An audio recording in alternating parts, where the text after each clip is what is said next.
6 months after the battle at Harmony, the galaxy had transformed in ways nobody could have imagined. The Devourer fleet had retreated to the dark space between galaxies and had not been seen since their defeat by the Human Guardian Alliance.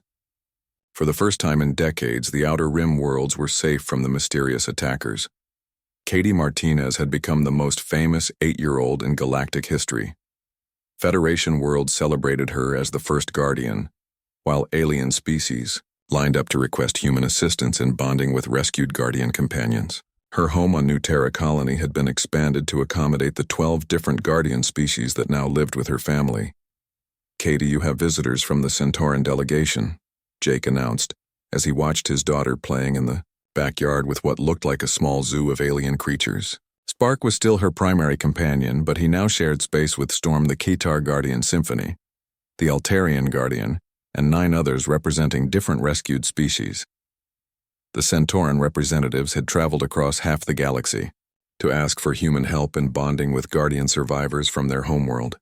Like every other civilization that had heard about the Human Guardian Alliance, they wanted to rebuild their ancient partnerships. "The humans have accomplished something we thought was impossible," explained Ambassador Thera as she watched Katie communicate simultaneously with multiple Guardian species. "They have created unity between Guardian types that were never meant to work together." Dr. Chen had been promoted to Director of Guardian Studies and now oversaw research facilities on 12 different worlds.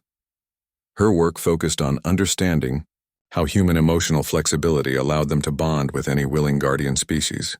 "Humans seem to have evolved specifically for multi-species partnerships," Dr. Chen explained to the latest group of alien scientists studying the phenomenon. While other civilizations developed deep bonds with single Guardian types, humans learned to love and understand many different kinds of creatures. The Federation had established the Guardian Corps with headquarters on Earth and training facilities throughout human space. Thousands of volunteers from every human colony worked to rescue Guardian survivors and help them form new bonds with human families. Captain Rodriguez now commanded the Guardian Rescue Fleet, which had grown to include 50 ships crewed by human Guardian teams. Each vessel could coordinate the abilities of multiple Guardian species to accomplish missions that traditional Federation forces could never attempt. "We received another distress signal from the Vega sector," Captain Rodriguez reported during the weekly coordination meeting. "Long-range scans suggest Guardian survivors from at least 3 different species are hiding in the asteroid fields." The rescue operations had become routine, but each success brought new capabilities to the growing Guardian network. Katie served as the central coordinator for all rescued Guardians and could now communicate instantly with hundreds of companions across the galaxy. Jake had adapted to his daughter's new role but still marveled at how much their lives had changed since that day, when Katie asked about getting a dog. Their house was now home to creatures from a dozen worlds, and Katie treated each one as a beloved family member. "Daddy, look what Harmony taught me today," Katie called out as she approached with a Guardian that resembled a cross between a wolf and a crystal formation. "She can make plants grow faster by singing to them in frequencies that human ears cannot." Here the most remarkable development was happening on worlds where Guardian companions had been thought extinct. The network effect created by human coordination allowed surviving Guardians to contact others who had been hiding for years after Devourer attacks. Dr. Margaret Foster had established a research station on New Lyra, where she worked with avian Guardians to document the complete history of every civilization that had been attacked. The bird-like creatures remembered everything and were creating a galactic archive of lost knowledge. "The Guardians are teaching us about technologies and cultures that would have been lost forever," Dr. Foster reported. "Through their perfect memory, we are learning about civilizations that achieved wonders beyond our current understanding." The transformation was not limited to Guardian rescue operations. Human colonies throughout the galaxy had become centers for interspecies cooperation, as different alien cultures learned about humanity, unique gift for forming emotional bonds. Admiral Cooper had been promoted to head the new Department of Interspecies Relations, which coordinated between the Federation and the growing Guardian Alliance. Her biggest challenge was managing the requests from alien civilizations who wanted human assistance in rebuilding their societies. "Every week we receive new applications from species who want to establish Guardian programs with human partners. Admiral Cooper announced during a Federation Council meeting, "The demand is far greater than our current capacity to provide trained personnel." Katie continued to serve as the primary example of human Guardian bonding, despite her young age. She worked with Federation educators to develop programs that taught both human children and alien youngsters how to form cross-species friendships. "The most important thing is to remember that every creature wants to be loved and understood," Katie explained to a group of young volunteers during a training session. "It does not matter what they look like or where they come from because friendship is the same everywhere." The Guardian network had grown to include over 2,000 bonded pairs representing 15 different Guardian species. Each new bond made the entire network stronger and added new capabilities that surprised even the scientists studying the phenomenon. Jake often stood in his backyard watching Katie play with her collection of alien Guardians and thought about how much the galaxy had changed. The little girl who had wanted a simple pet had become the bridge between humanity and dozens of other species. She really did get her dog, Jake said to himself as he watched Spark teaching the newer Guardians how to play fetch with Katie. She just ended up getting a lot more than we expected. The Devourer fleet remained in exile beyond the galactic rim, but their threat had brought about something beautiful. The galaxy was more united than ever before as different species learned to form the emotional bonds that made them stronger together than they ever could be alone. Katie Martinez, the 8-year-old who had asked her father for a dog, had given the galaxy something far more valuable. She had shown every civilization that love and friendship were not weaknesses to be ashamed of, but strengths that could overcome any enemy and create families that transcended the boundaries between worlds and species. The Guardian Core motto captured the essence of what humanity had brought to the galaxy. Different species, same family, appeared on recruitment posters throughout Federation space and reminded everyone that the bonds of love could unite any creatures willing to open their hearts to friendship. The Devourer fleet emerged from hyperspace like a nightmare made real. 12 massive ships that seemed to absorb light itself surrounded the Federation rescue fleet above the dead world of Harmony. Each Devourer vessel was larger than anything. In Federation databases, and their dark hulls pulsed with energy that made scanning equipment malfunction. Admiral Cooper ordered all civilian ships to retreat, while the military vessels prepared for battle. The Federation fleet consisted of 6 heavy cruisers and 3 destroyer-class ships, but they looked like toys compared to the alien attackers. "All ships, this is Admiral Cooper. We are facing an unknown number of hostile vessels with superior technology. Our mission is to protect the Guardian rescue teams and evacuate as many survivors as possible," the Admiral announced over fleet communications. Katie stood in the command center of the flagship surrounded by the dozen Guardian companions that had been rescued over the past weeks. Spark pressed against her side while Storm the Qatar Guardian and Symphony the Altarian Guardian flanked her other side. The connection between all the Guardians was stronger than ever, and Katie could feel their combined consciousness like a warm presence in her mind. "The Guardians are telling me something important," Katie announced to the bridge crew. "The dark ships are not just machines. There are living creatures inside them, but they have cut themselves off from all emotional connections. They cannot understand how the Guardian bonds work." Captain Rodriguez activated the tactical display showing the positioning of both fleets. The Devourer ships were arranging themselves in a pattern that would allow them to attack from multiple directions while preventing Federation vessels from escaping. "Standard weapons are having no effect on their hulls," reported Weapons Officer Lieutenant Sarah Kim after the first exchange of fire. "Their defensive systems seem to adapt to whatever we throw at them, but something unexpected was happening among the human Guardian teams throughout the fleet. As the Devourer attack began, the bonds between humans and Guardians intensified dramatically. Each bonded pair started moving and thinking with perfect coordination, as if they were sharing the same mind. Sergeant Williams and Storm worked together at a weapons console with the Guardian, providing enhanced reflexes and spatial awareness, while Williams supplied tactical knowledge. Their combined abilities allowed them to target Devourer weak points that individual operators would never have noticed. Dr. Foster and Symphony coordinated electromagnetic countermeasures that confused Devourer targeting systems. The Altarian. Guardian could sense the enemy sensor arrays and guide Federation jamming equipment to disrupt them at exactly the right frequencies. The bonded teams are achieving coordination levels that should be impossible, Dr. Chen reported from her monitoring station. Neural activity shows complete synchronization between human and Guardian consciousness during combat operations.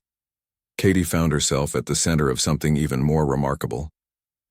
Through her connections to multiple Guardian species, she could coordinate the actions of every bonded team across the entire fleet. The different Guardian abilities complemented each other in ways that created capabilities far beyond what any single species could achieve. I can see what all the Guardians see and feel what they feel, Katie explained to Admiral Cooper. Together we can predict where the dark ships will attack and how to defend against them. The turning point came when Katie realized that the Guardian network was not just defensive. The rescued companions had retained abilities from their original civilizations that could be used offensively against the Devourer fleet. The Lyran Guardians remember everything they ever experienced, including how their people built weapons, Katie announced. The Altarian Guardians can manipulate the electromagnetic fields that power the dark ships. We can fight back. Admiral Cooper made the decision to trust an 8-year-old girl and her alien companions with the fate of the galaxy. All ships coordinate your actions through the Guardian network. Follow the guidance provided by Companion, Liaison Katie Martinez. What followed was unlike any battle in galactic history. The Federation ships moved with perfect precision, guided by Guardian-enhanced human crews who could anticipate enemy actions before they happened. Weapons fired in coordinated patterns that overwhelmed Devourer adaptive defenses through sheer complexity. The Altarian Guardians, working with human engineers, managed to disrupt the power systems of 2 Devourer ships, causing their dark hulls to lose cohesion and expose vulnerable internal structures. Federation weapons finally found targets they could damage, but the most devastating attack came from an unexpected source. The Harmony Guardians that the rescue teams had found in deep underground shelters were the most advanced companions ever bred. They had been designed to coordinate the abilities of all other Guardian species and amplify their effects. The Harmony Guardians are connecting with all the others through me, Katie reported as her consciousness expanded to encompass dozens of alien minds. They are showing me how to link everyone together into something the dark ships cannot fight. The combined Guardian network created a psychic resonance that affected the Devourer fleet in ways their builders had never anticipated. The alien ships relied on isolated consciousness and rejection of emotional bonds for their power. When confronted with the unified love and partnership of the Guardian network, their systems began to malfunction. The dark ships are losing cohesion, reported scanner operator Chief Wilson. Whatever the Guardian network is doing is causing cascade failures throughout their fleet. The Devourer ships that had seemed invincible began to retreat as their crews struggled to understand an enemy that grew stronger through connection rather than domination. For the first time in their expansion across the galaxy, they faced opponents whose greatest strength came from caring about each other. "They are running away," Katie said in amazement as the massive alien vessels disappeared back into hyperspace. "The Guardians scared them because they cannot understand how love makes us stronger instead of weaker." The battle above Harmony marked the turning point in the war against the Devourer fleet. The alien attackers had encountered something their isolated minds could not comprehend or counter. The bonds between humans and Guardian companions represented a form of power that grew stronger when shared, rather than hoarded. Admiral Cooper realized that they had not just won a battle, but discovered the key to defeating an enemy that had destroyed countless civilizations. The love between different species was not a weakness to be eliminated, but a strength that could save the galaxy. The journey to Qatar took 3 days, and during that time Dr. Chen made a discovery that changed everything the Federation thought they knew about humans. While studying Earth historical records, she found something that no previous xenobiologist had noticed. "Captain, you need to see this," Dr. Chen announced as she displayed her findings on the main screen. "I have been analyzing Earth domestication patterns and comparing them to other known civilizations." Captain Rodriguez studied the data charts with growing amazement. Every other species in Federation records had formed bonds with only one type of companion animal. The Lumina had their crystal-furred guardians, The Altarians had bonded with flying creatures that looked like butterflies. The Centaurans had formed partnerships with animals similar to Earth horses. Humans are completely unique, Dr. Chen continued. Your species has domesticated and bonded with dozens of different animal types. Dogs, cats, horses, birds, fish, reptiles, and even insects in some cultures. No other civilization in galactic history has shown this pattern. Katie looked up from where she was playing with Spark in the corner of the research lab. That makes sense. On Earth we love all kinds of animals, because they are all different and special in their own ways. Jake had never thought about it that way, but Katie was right. Human families often had multiple pets of different species living together. They treated dogs, cats, birds, and fish as equally valuable family members despite their completely different natures. The implications are staggering, Dr. Blake added, as he reviewed the linguistic analysis. If humans can bond with multiple companion species, then you might be able to coordinate Guardian survivors from dozens of different worlds. Captain Rodriguez saw the strategic possibilities immediately. A multi-species network of Guardian companions could provide intelligence and coordination across the entire galaxy. The Devourer fleet would never be able to predict or counter that kind of distributed communication system. The test of this theory came when they arrived at Qatar. The world had been home to a proud warrior civilization that valued honor and strength above all else. Their Guardian companions were large feline creatures that had been bred for courage and loyalty in battle. Orbital scans showed that the cities were completely destroyed, but life signs still existed in underground shelters and cave systems. The Qatar Guardians had survived by hiding in places the Devourer fleet had not bothered to search. Marine Sergeant Tony Williams led the first contact team down to the planet's surface. He had volunteered because he had grown up with cats on his family farm and understood feline behavior. Katie and Spark accompanied the team to help with initial communication. The first Guardian they encountered was hiding in a collapsed building near what had been the capital city. The creature was twice the size of an Earth mountain lion with metallic silver fur and intelligent green eyes that showed the trauma of watching its world die. "Let me try first," Katie whispered, as the team approached the rubble where the Guardian was hiding. She sat down several meters away and began making the same soft sounds she used to calm Spark when he was frightened. The Qatar Guardian emerged slowly from its hiding place. Its body language showed fear and suspicion, but also desperate hope that maybe these strange new beings could help. Spark began making musical sounds that seemed to calm the larger creature. "Spark is telling him that we are friends and we want to help," Katie translated. "The Guardian name is Storm, and he has been alone for 2 months since the attack." Sergeant Williams followed Katie's example and sat down without making any threatening movements.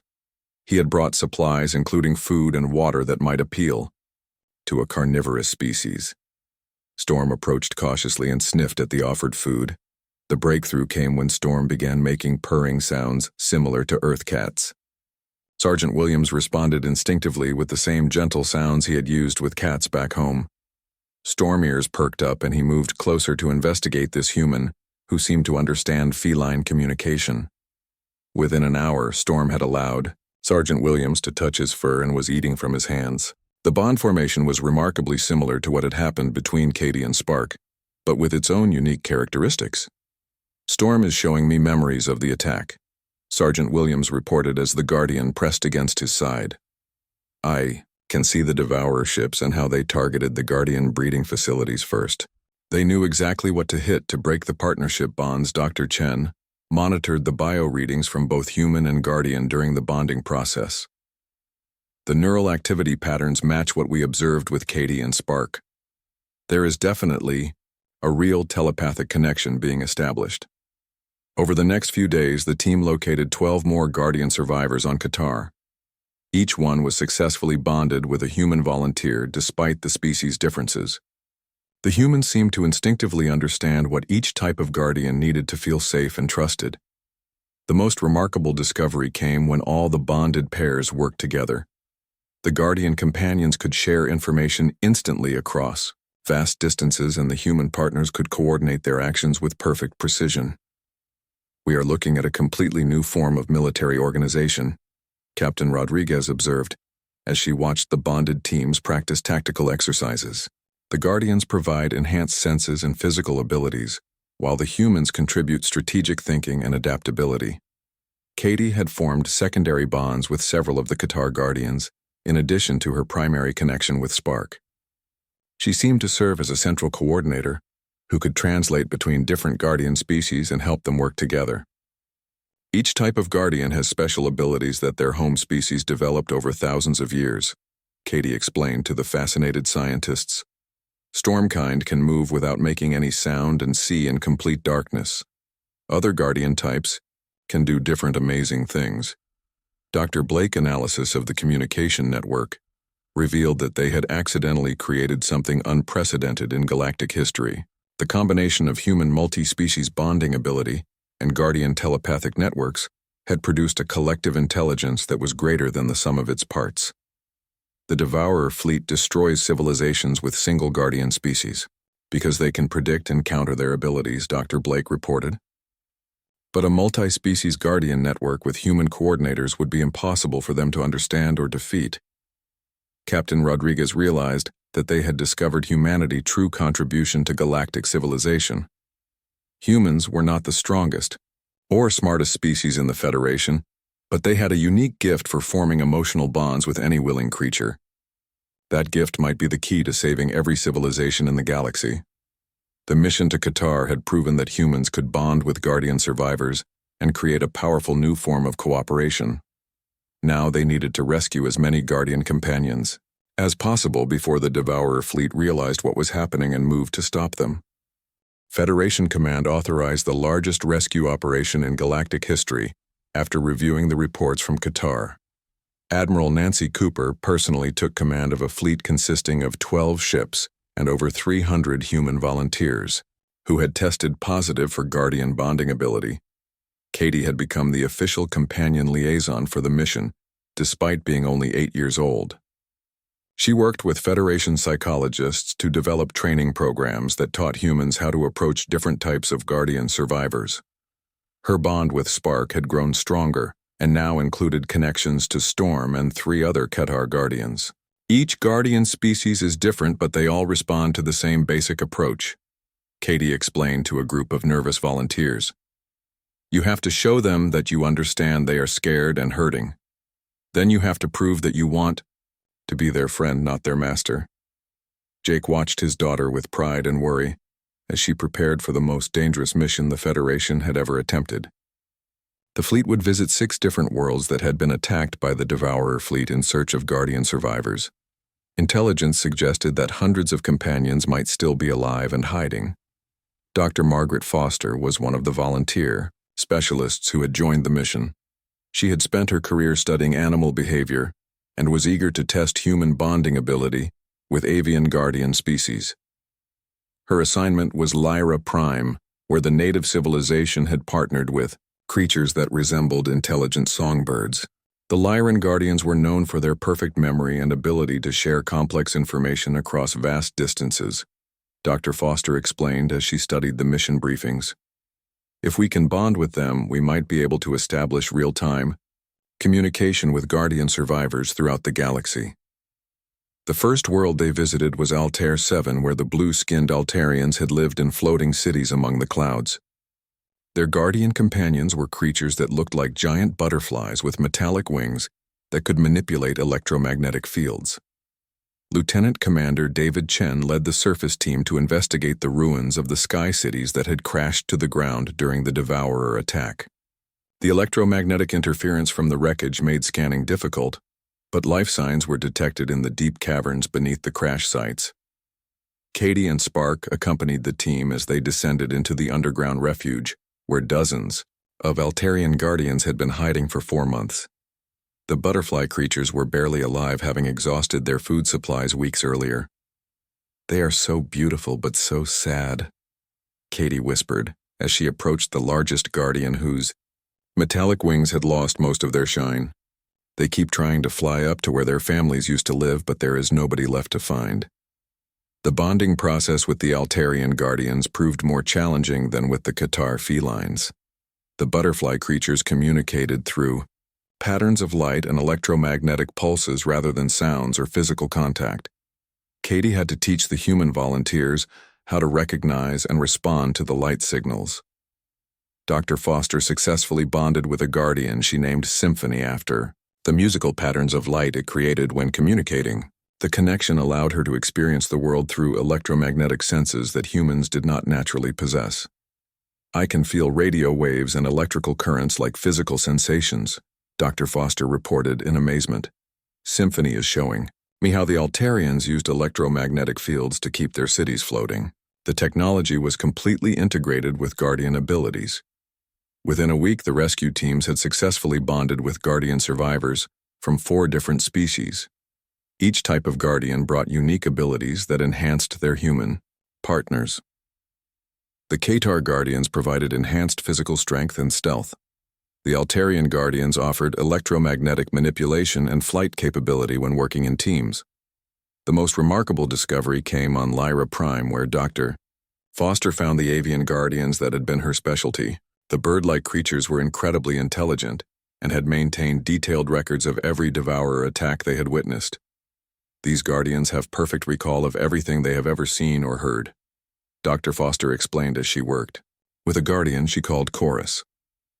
They have been sharing information with other survivors across the galaxy and building a complete database of devourer tactics and technology. Katie served as the central coordinator for all the rescued guardians. Her connection with Spark had evolved into something unprecedented, as she formed secondary bonds with representatives from each guardian species. Through her, the different types of guardians could communicate and coordinate despite their completely different methods of interaction.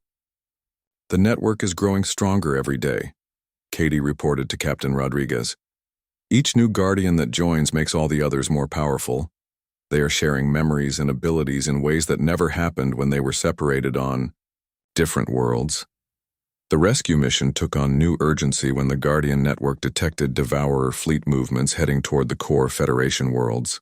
The mysterious attackers had apparently noticed the rescue operations and were accelerating their timeline for galactic conquest. "We have maybe 2 weeks before they reach the first major Federation colonies," Admiral Cooper announced during a fleet-wide briefing. "The Guardian Network is our only early warning system and possibly our only hope for coordinated defense." Jake struggled with the realization that his daughter had become central to the galaxy's survival. Katie seemed to handle the responsibility better than most adults, but she was still just a child who should be worried about school and friends instead of alien invasions. "Daddy, I know this is scary, but I think this is why we found Spark," Katie said as they prepared for the final rescue mission to the most dangerous world on their list. "Maybe everything happened this way so that humans could help the Guardians fight back against the bad guys." The last world they visited was Harmony, where an ancient civilization had achieved perfect unity between multiple Guardian species. The planet had been the center of Guardian breeding and training for thousands of years before the Devourer attack. If any Guardian survivors remained on Harmony, they would represent the most advanced and powerful companions in the galaxy. But the world was also the most heavily damaged and might be under Devourer surveillance. As the fleet approached Harmony, Katie and the Guardian Network began receiving urgent warnings. The Devourer fleet had detected their activities and was moving to intercept them.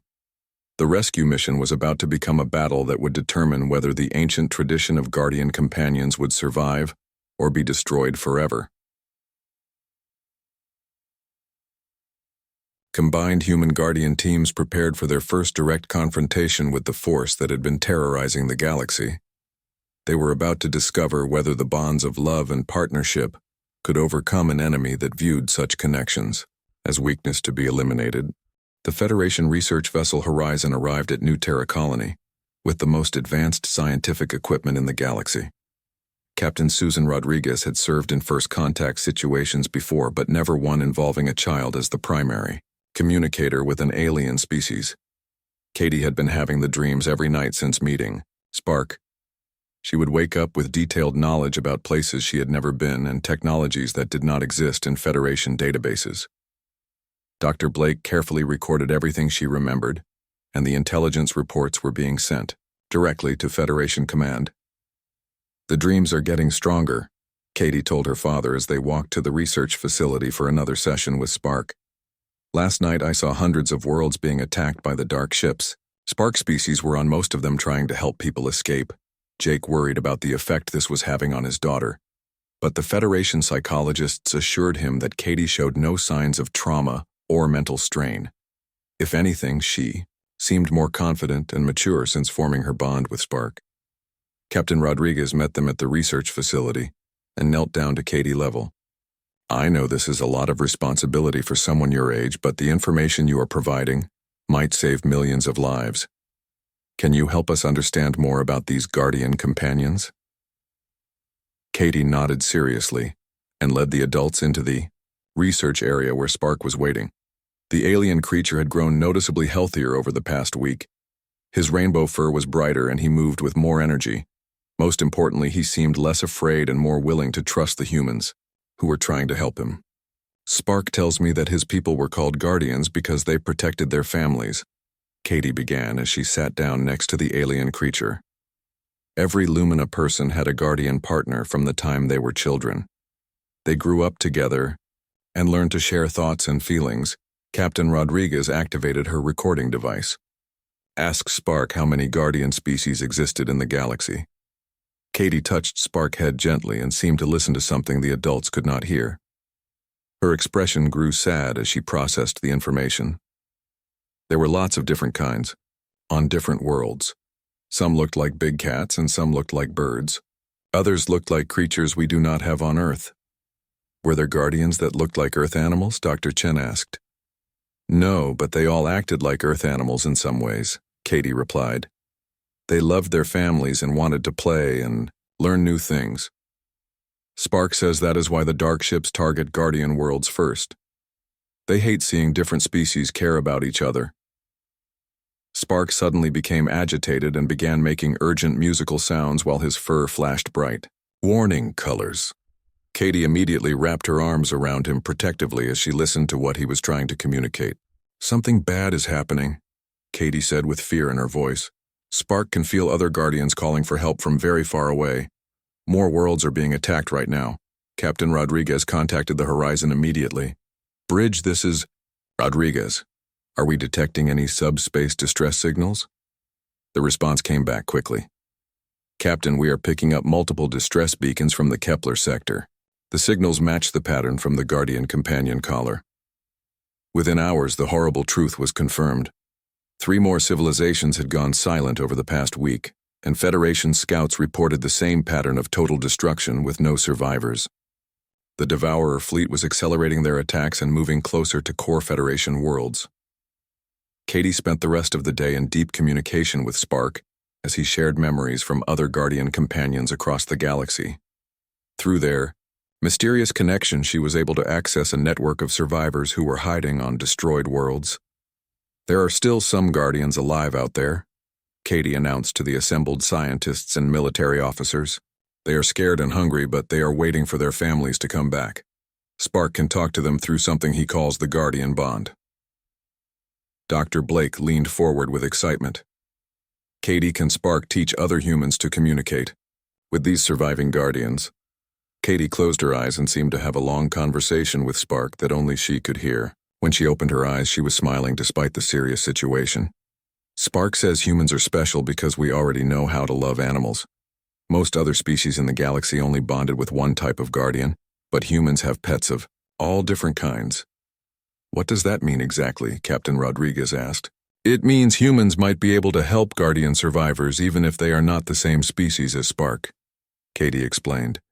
The bond is about caring and understanding, not about what someone looks like. This revelation led to an immediate change in Federation strategy. If humans could form bonds with surviving Guardian companions, then they might be able to coordinate rescue operations and gather intelligence about Devourer movements. Captain Rodriguez authorized a test mission using human volunteers from the Horizon crew.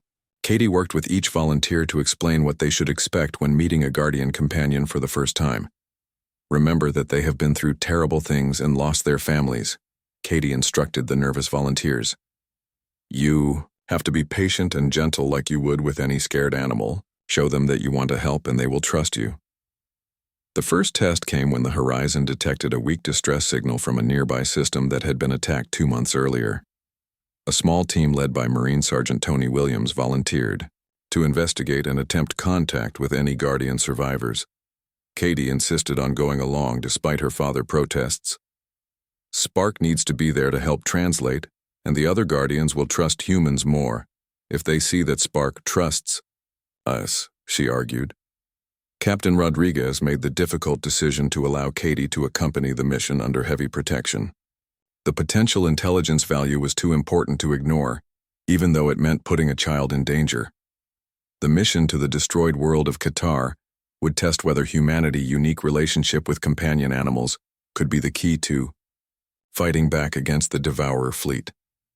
If Katie was right, then humans might be able to form a galaxy-wide network of Guardian companions that could coordinate resistance against the mysterious attackers. As the Horizon prepared to depart, Jake realized that his daughter was no longer just a little girl who wanted a pet. She had become the bridge between humanity and an ancient tradition of interspecies partnership that might be the galaxy's only hope for survival. The question was whether they could rescue enough Guardian survivors to make a difference before the Devourer fleet reached Earth itself. Dr. Aaron Blake arrived on New Terra Colony 3 days after the discovery of Spark. As the Federation premier linguist, he had been called in to analyze the strange musical sounds that the alien creature made. His specialty was finding communication patterns in non-human species, and he brought equipment that could break down sounds into their basic components. Katie had spent every available moment at the research facility talking to Spark and playing simple games with him. The alien creature seemed to understand far more than anyone expected, and responded to Katie's words and gestures like he had been trained specifically to work with humans. The vocalizations are definitely intentional communication, Dr. Blake announced, after recording several hours of Spark sounds. The tonal patterns repeat in specific sequences that suggest complex meaning rather than simple animal noises. Jake watched through the observation window as Katie taught Spark to sit and stay using the same methods that worked with Earth dogs. The alien creature learned incredibly fast and seemed eager to please Katie. More surprising was that Spark had begun making new sounds that sounded almost like attempts to copy Katie's words. "Katie, why don't you try asking Spark about where he came from?"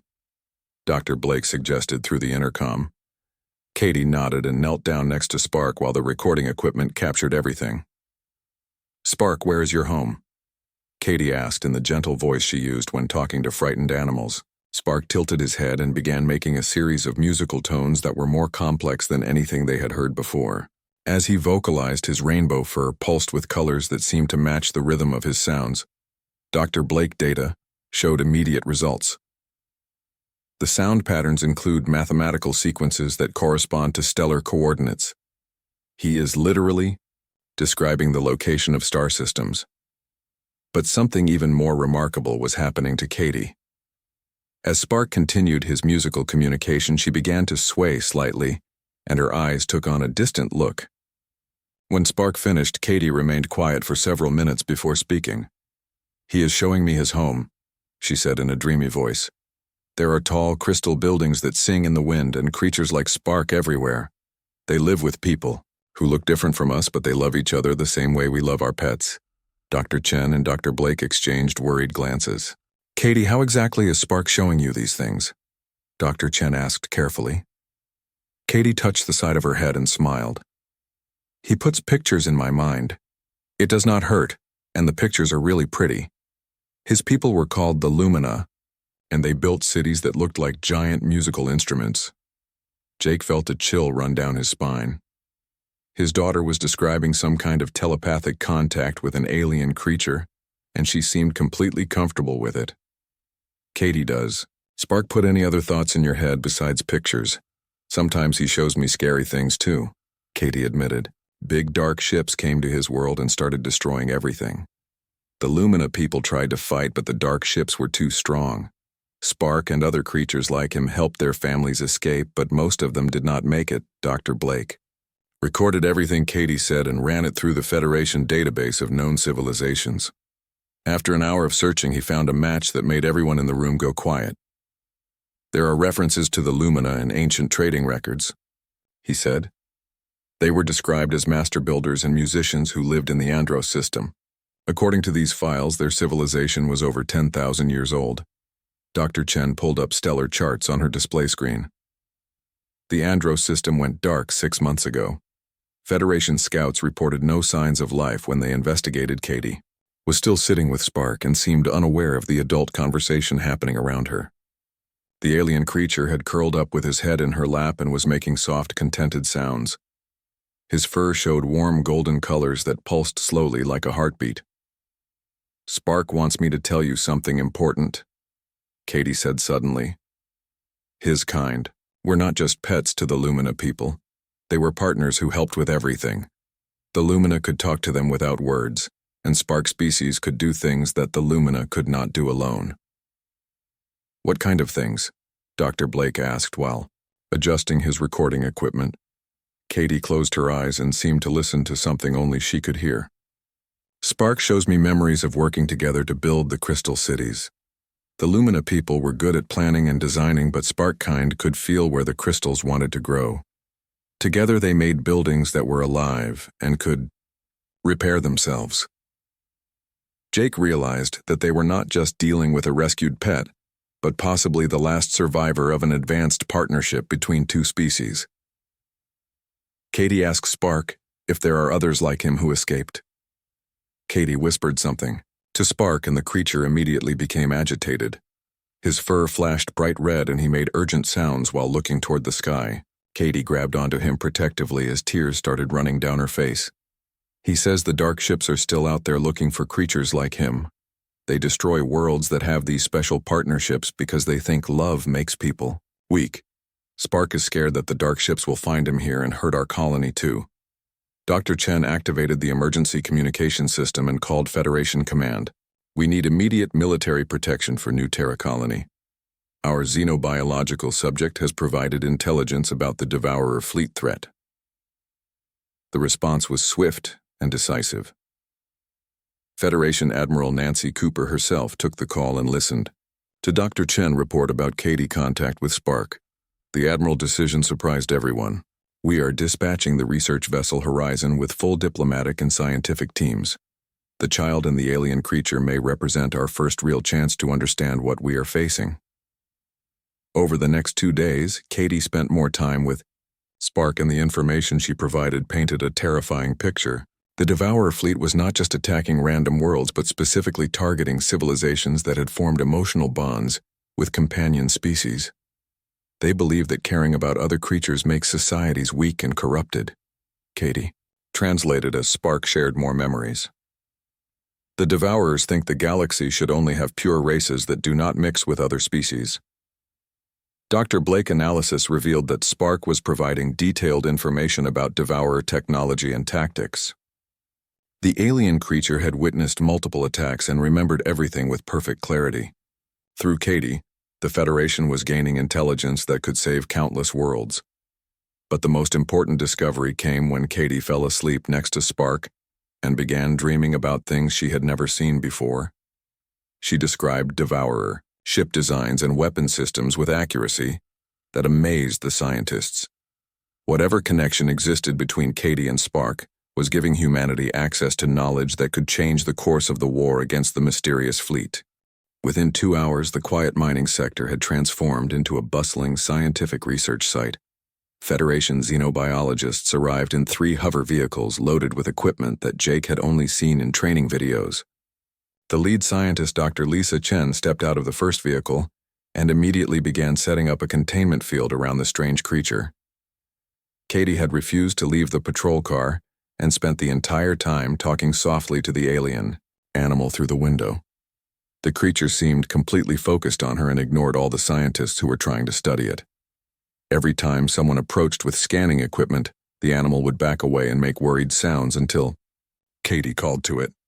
"This is highly irregular," Dr. Chen said as she reviewed the preliminary scans on her tablet. "The creature shows signs of advanced genetic modification, but its behavior patterns match Earth canines almost exactly." "How is that possible?" Jake watched as 2 more scientists tried to approach the animal with a portable analysis unit. The creature immediately moved to the far side of Katie's window and made defensive sounds while keeping its rainbow fur dim and dark. The moment Katie spoke to it, the fur brightened again and it returned to a relaxed posture. "Doctor, I think the animal will only cooperate if my daughter is involved," Jake said. He did not like the idea of putting Katie in the middle of a first contact situation, but the evidence was clear. The alien creature trusted Katie in a way it did not trust anyone else. Dr. Chen frowned and consulted her protocol's handbook.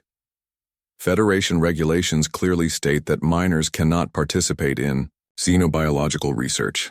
However, these are extraordinary circumstances. She looked at Katie, who was now singing a lullaby to the creature through the car window. "Perhaps we can make an exception for supervised observation." The scientists erected a temporary research facility using prefabricated walls and a clear dome roof. Inside, they created a comfortable space with soft materials and water dishes. The creature refused to enter until Katie walked in first and sat down in the middle of the space. "Come on, boy," Katie called, using the same voice she used with Earth animals. "These people want to help you." The alien creature hesitated for a moment, then slowly walked into the research area. It went directly to Katie and lay down with its head in her lap. Dr. Chen and her team began their work from outside the containment area. Their scanners revealed that the creature was indeed artificially enhanced with technology, integrated into its biological systems. The collar around its neck was not just decoration, but a sophisticated communication device. The collar contains a data storage unit and what appears to be a distress beacon, Dr. Chen announced after several hours of analysis. The energy signature suggests technology far more advanced than anything in Federation databases. Jake asked the question that had been bothering him since they arrived. "Doctor, what about those weapons burns we found? Do you think whoever attacked this creature might come back?" Before Dr. Chen could answer, her equipment began detecting an active signal from the creature collar. The alien animal had been lying quietly with Katie, but suddenly sat up and began making urgent musical sounds while looking at the sky. "The distress beacon just activated," Dr. Chen said with alarm in her voice. "It is broadcasting coordinates and what looks like a warning message on subspace frequencies." Katie stroked the creature fur, and it calmed down slightly, but continued to watch the sky with worried eyes. "I think he is scared," she said softly. "He keeps showing me pictures in my head of big dark ships and other animals like him running away." The adults exchanged concerned looks. Katie had always been imaginative, but she spoke with such certainty that it was hard to dismiss what she was saying. Dr. Chen activated her communication unit and called Federation Command. "This is Research Team Alpha requesting immediate analysis of the attached data stream. We may have a survivor from an unknown conflict." She transmitted the information from the creature collar to headquarters. The response came back within minutes, and Dr. Chen's face went pale as she read the message. "Command has identified the energy weapon signatures. They match reports from the Outer Rim about something called the Devourer fleet." Jake had heard rumors about mysterious attacks on the edge of Federation space, but thought they were just stories told by nervous colonists. "Are you saying this creature survived an attack by these Devourers?" "That appears to be the case," Dr. Chen replied.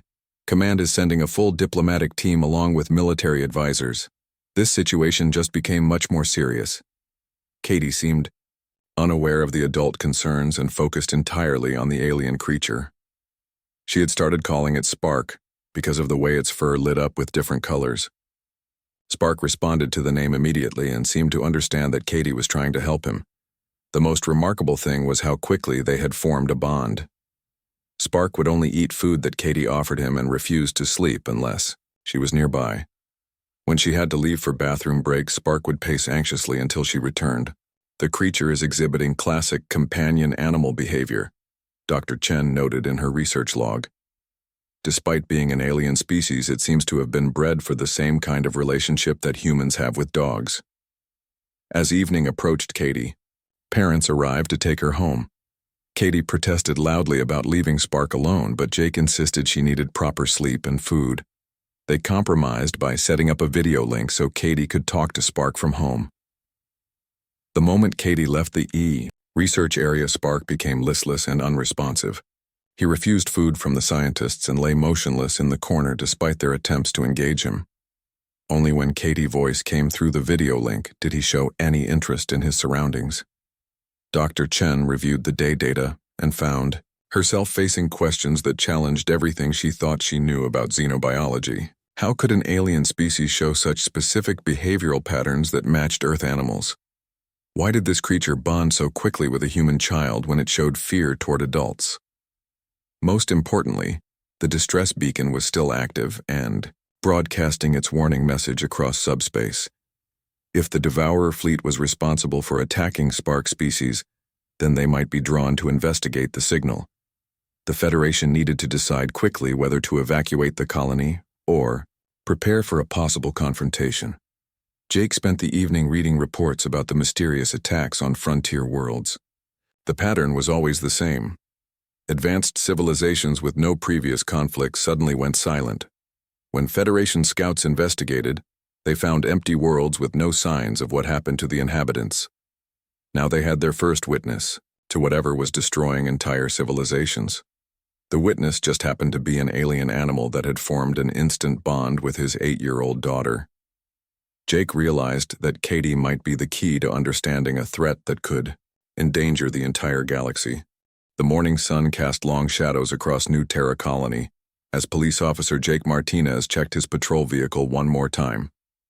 Today was special because his 8-year-old daughter Katie would ride along with him for Take Your Child to Work Day.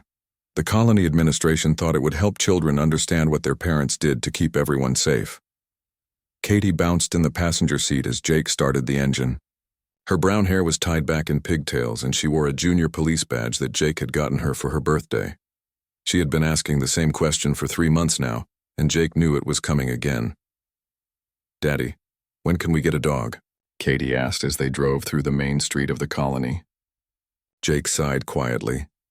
Life on the frontier was dangerous enough without adding a pet to worry about. The colony sat on the edge of Federation space where pirates sometimes attacked and wild animals roamed the forests beyond the safety barriers. "We talked about this, Katie. Dogs need lots of care and attention. What if something happens and we have to evacuate quickly?" Jake explained for what felt like the 100th time. Katie nodded, but he could see she was not convinced.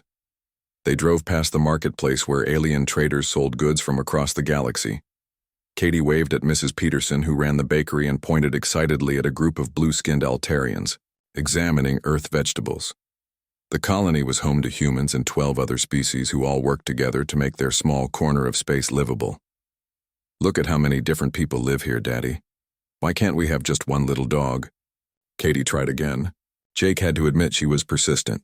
That was probably a good thing since she wanted to be a police officer like him when she grew up. "Maybe when you are older and can take full responsibility," Jake said.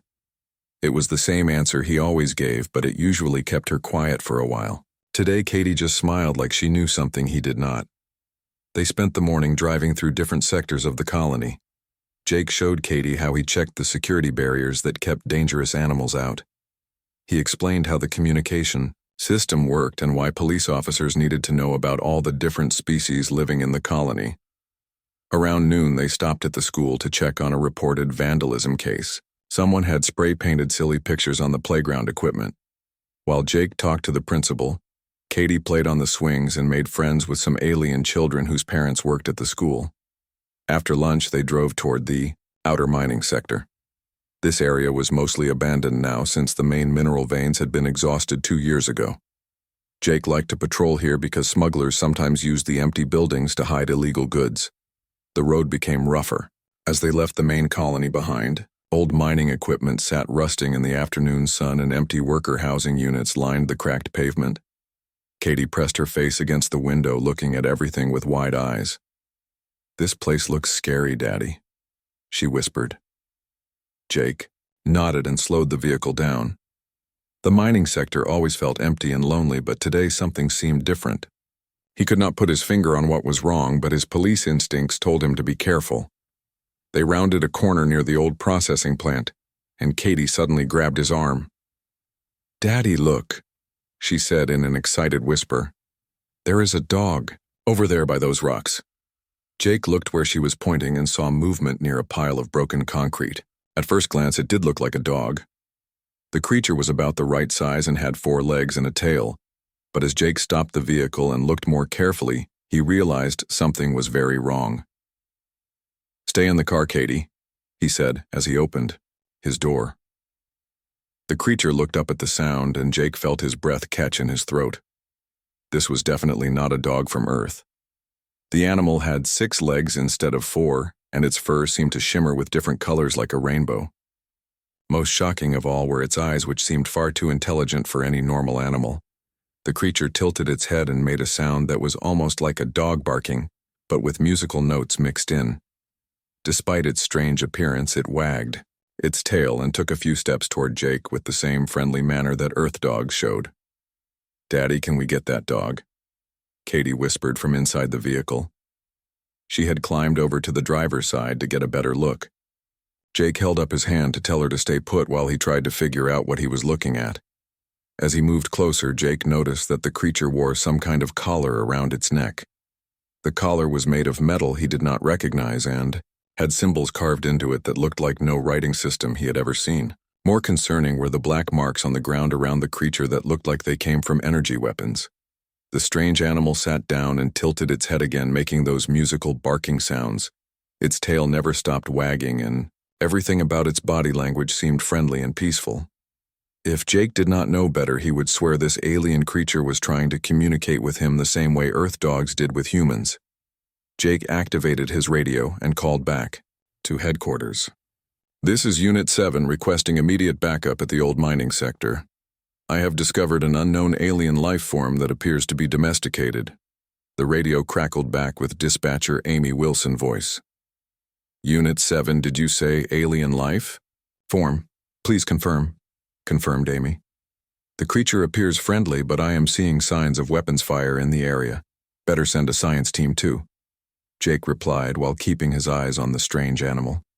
Katie had rolled down her window and was making soft clicking sounds at the creature.